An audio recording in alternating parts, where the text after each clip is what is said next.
The goal of accumulation training, it's to accumulate muscle fatigue to force the body to recruit the more growth-prone fast-twitch fibers.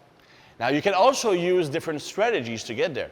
For example, using a slow eccentric during a series. So you would do the lowering phase of the movement very slowly, right? It's not enough to do it slowly. You have to do it slowly while contracting the target muscle as hard as humanly possible. In fact, I'm contracting my biceps so hard, I have to use my triceps to extend the movement down. That is what emphasizing the eccentric is. You want to stretch the muscle while it's being contracted as hard as it can be.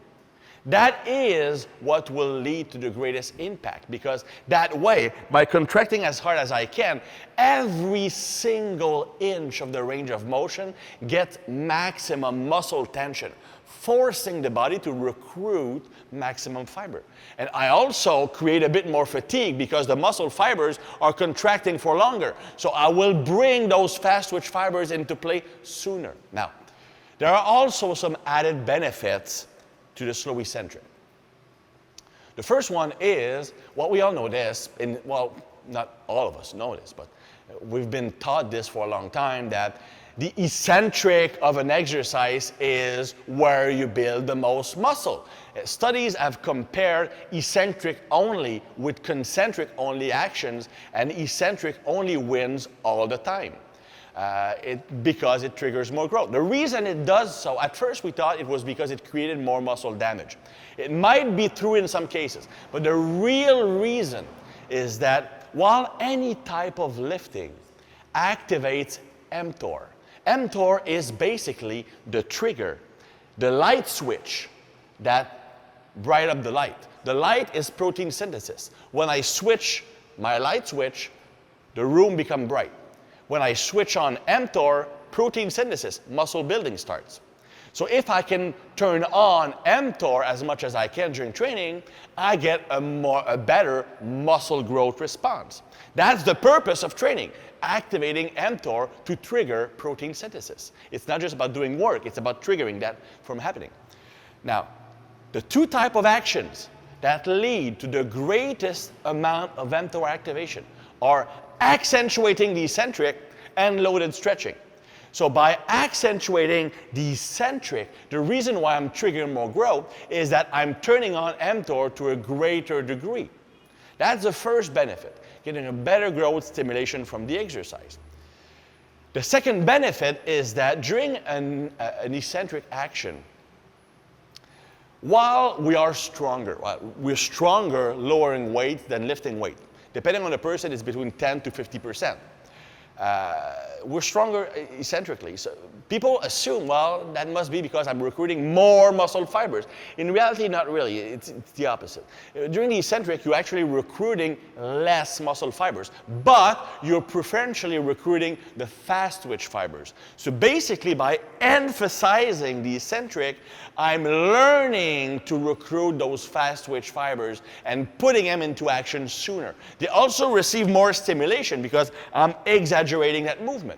So these are the fibers I want to bring in the movement. So by turning them on during my eccentric, I can keep them firing during the concentric.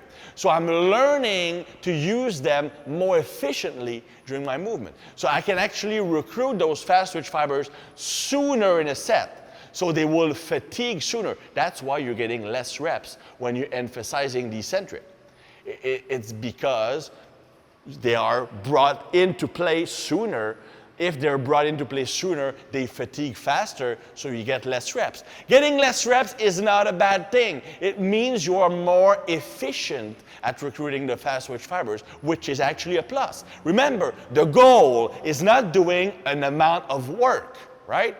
You don't have to do a grocery list of exercises, sets, and reps. What you need to do is trigger protein synthesis. And if you can trigger protein synthesis while burning less glycogen, you will get more growth. Because when you burn a ton of glycogen, cortisol goes up. And the more cortisol goes up, the more it stops protein synthesis.